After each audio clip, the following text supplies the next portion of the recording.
Just staying with you, you used to be a Labor State Secretary in Queensland. You've written now a tough piece on Albanese in the Australian Today, calling him a fake. Why is that? Well, we've known Albanese for a long time. He's been in the public eye for a long time. As a young man, he was a radical. Michael Costa, you'd know that too from your time. A young man who was a radical lefty, hard on his sleeve. That was the image.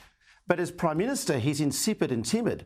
He dumped the Republic, for goodness sake. He lost on The Voice. We get that he lost The Voice. And he had a good sook after claiming he was a conviction politician for one moment, one evening. But he's gone off piece completely. And now he's dumped the Republic as well. I'm asking myself as a Labor person, what does he stand for?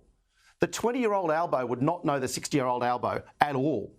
This is a guy who's gone from the Housing Commission to being a landlord with multi-million dollar properties. He's completely out of touch and completely out of touch with the radical person supposedly he once was. So either he was fake then as a 20-year-old, saying what was supposed to be said there, or he's fake now because he hasn't held himself to his own convictions and his own principles. Well, Michael Costa, can you defend him? After all, we all grow. I worked twice for the Labor Party. You yourself are of the quite hard left. We all grow, we all learn. Is that what's happened to Anthony Albanese?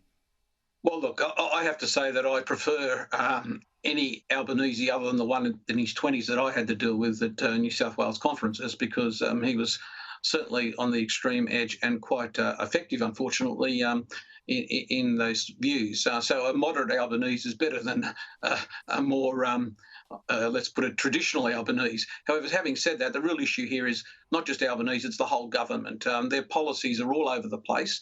You talk about cost of living. We've got two things coming up this year that I think is going to cause all sorts of problems in terms of cost of living pressures and the economic position of the country, and that is, Chris Bowen's mad schemes on energy and Tony Burke's crazy IR reforms that are going to cause additional costs right through the supply chain and lead to reduced productivity. They're the things that concern me. I think the whole government doesn't have a proper vision or a strategy. And as for the Republic, they can dump that because it's going to go nowhere, as The Voice went nowhere.